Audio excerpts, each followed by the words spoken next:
काफी कुछ हुआ है वेदांत में। कुछ देर पहले कंपनी की तरफ से सफाई आई, लेकिन बाजार में ऐसी रिपोर्ट्स थी कि शायद कंपनी कुछ डिफॉल्ट कर सकती है। एक्चुअल स्थिति क्या है, किस तरह से यहाँ पर ये पूरा मामला उभर कर आ रहा है और आज इतनी अग्रेसिव पोजीशंस क्यों आई है मंदी की तरफ? और आज ही नहीं, इनफैक्ट पिछले कुछ ट्रेडिंग सेशन से हमने देखा है वेदांत वैसे वीकर साइड पर ट्रेड कर रहा है। नीरज बाजपेयी हमारे साथ जुड़ गए हैं। नीरज जी, हो क्या रहा है? क्योंकि एक नीजक रिएक्शन पहले लगा, लेकिन पूरा आप वो चार्ट देखेंगे तो एकदम स्लाइड हो रहा है, एकदम माउंटेन डाउनफॉल।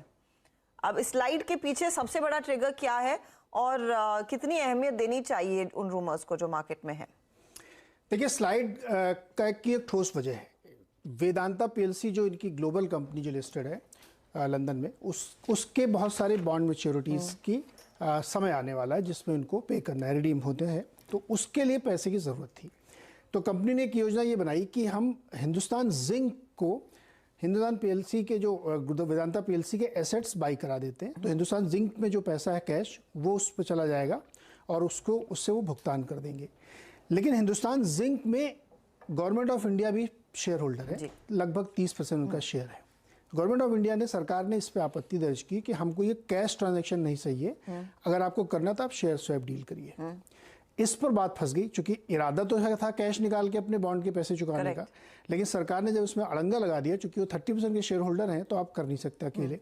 यहाँ से दिक्कत खड़ी। और ये जब खबरें छपी कि डिफॉल्ट हो सकता है, पैसे नहीं चुका पाएंगे, ऐसी तमाम खबरें मीडिया में आई, तो स्टॉक में एक तेज़ गिरावट देखने को मिली। इसके बाद एक और इसमें पेच है जिसको समझना बहुत ज़रूरी है। सरकार हिंदुस्तान जिंक में अपना हिस्सा ट्रेंचेस में बेचना चाहती है, डाइवेस्टमेंट करना चाहती है, जिसके लिए उसने मर्चेंट बैंकर हायर कर लिए हैं। उसके रोड शो शुरू होने वाले हैं। लेकिन इस खबर के चलते उसके वैल्यूएशंस पे क्वेश्चन हो गए, क्योंकि उसके बुक से कैश निकल रहा है और वो एसेट क्यों खरीदे जा रहे हैं, ये सवाल का जवाब आप रोड शो में आप कैसे देंगे? तो सरकार ने इस पर दोबारा आपत्ति करी कि हमारा तो पूरा प्लान ही इस पर चौपट हो रहा है, इसलिए अगेन वो अड़ंगा लग गया। और सरकार ने एक बात और कही है, तमाम सोर्सेज ये कह रहे हैं, सरकार डायरेक्टली नहीं कह रही, सोर्सेज के थ्रू, कि ये इंटर पार्टी ट्रांजैक्शन के तौर पे आ रहा है। तो इसलिए इसमें दिख तो वैसे ही रहा है, बिल्कुल दिख रहा है कि आप इसमें से पैसे निकाल के अपनी ग्रुप की कंपनी को बेल आउट करने के लिए, बेल आउट नहीं, या फिर उनका कर्ज चुकाने के लिए आप उन्हीं के एसेट्स दूसरी कंपनी से खरीदवाएं। बिल्कुल, तो आप इंटर पार्टी ट्रांजैक्शन है, सिंपली है ये। तो इसको लेकर के मार्केट को ये चीज पसंद नहीं है और इसलिए तगड़ा इसमें सेल ऑफ देखने को मिला। सुबह से लगातार इसमें गिरावट बनी हुई है और हिंदुस्तान जिंक में भी थोड़ी गिरावट आई, लेकिन वेदांता में ज्यादा आई, क्योंकि उसके ऊपर सबसे ज्यादा असर आने वाला है। तो ये इन तमाम खबरों पर अब कंपनी की ओर से ये सफाई निकल के आ रही है कि हमारा कोई डिफ़ॉल्ट का खतरा नहीं है, सारी मैच्योरिटी जो होगी उसको हम चुकाने में सक्षम है, और कंपनी का बहुत थोड़ा सा पोर्शन जो है वो प्लेज है शेयर के तौर पे, इसलिए जिसके पास प्लेज है वहाँ पे भी ऐसा नहीं कि शेयर को बेचने तक की नौबत आ जाए।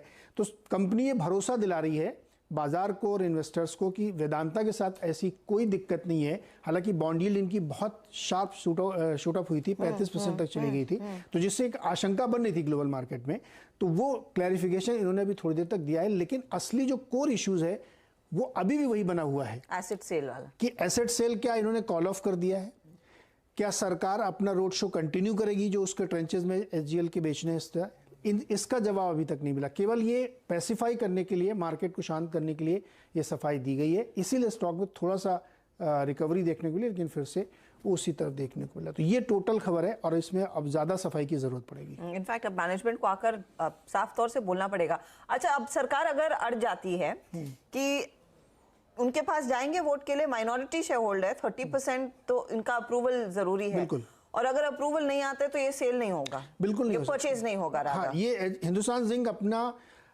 एसेट खरीद नहीं सकती, उनके पैसे उनको दे नहीं सकती। आपको याद दिलाऊं कि जब इससे पहले वेदांता की डिलिस्टिंग की बात आई थी, तो LIC ने रोक लगा दी थी कि हम 90 रुपए पे शायद नहीं बेचेंगे, 90 का आसपास प्राइस था, 90 में हम नहीं बेचेंगे, हम इससे ऊपर देंगे। उसके बाद वो प्लान नहीं हुआ था और उसके बाद आप वेदांता का भाव देखिए कहाँ तक पहुंचा है। तो सरकार के रुख को अच्छा, प्लस इस समय गवर्नमेंट के साइड में आप खड़े दिखेंगे, आप गवर्नमेंट से ये नहीं कह सकते कि नहीं हम बेचें, वो हो नहीं पाएगा। पहले बात तो टेक्निकली भी नहीं हो पाएगा और वो कर भी नहीं पाएंगे। तो मुझे नहीं लगता कि ये हिंदुस्तान जिंक ऐसी कोई परचेज करेगा, क्योंकि जब ये पहले खबर, तो ये एक्विजिशन की जो खबर थी मेरे ख्याल में 7 फरवरी के आसपास आई थी, राइट? तब उस दिन स्टॉक रिएक्ट किया था। और उसके बाद फिर मैनेजमेंट का बयान ये आया था, या फिर अनिल अग्रवाल खुद आकर बोले थे कि हम सभी माइनॉरिटी शेयर होल्डर से बातचीत कर रहे हैं। अब बट ऑब्वियस है कि सरकार के साथ बातचीत अगर हुई है तो वहां पर बात बनी नहीं है, सरकार इसके कंप्लीटली खिलाफ है। भाई ये खबरें छप भी गई कि सरकार का इरादा ये था कि वो अपना डाइवेस्ट करना चाहता हाँ। है। अगर वो आपकी बुक जिसको डाइवेस्ट करने जा रहा है उसके एसेट से पैसा निकल रहा है तो खरीद तो जो बायर वो हाँ, क्यों आएगा? वैल्यूएशन पे सारा खराब हो गया। सरकार का इरादा था कि 50-60 हज़ार करोड़ में अपना स्टेक पूरा निकालेंगे, अब वो तो मिलेगा नहीं, तो ये पूरी डील अब खटाई पड़ती हुई दिख रही है। तो यही वजह है कि स्टॉक बुरी तरह से टूट रहा है और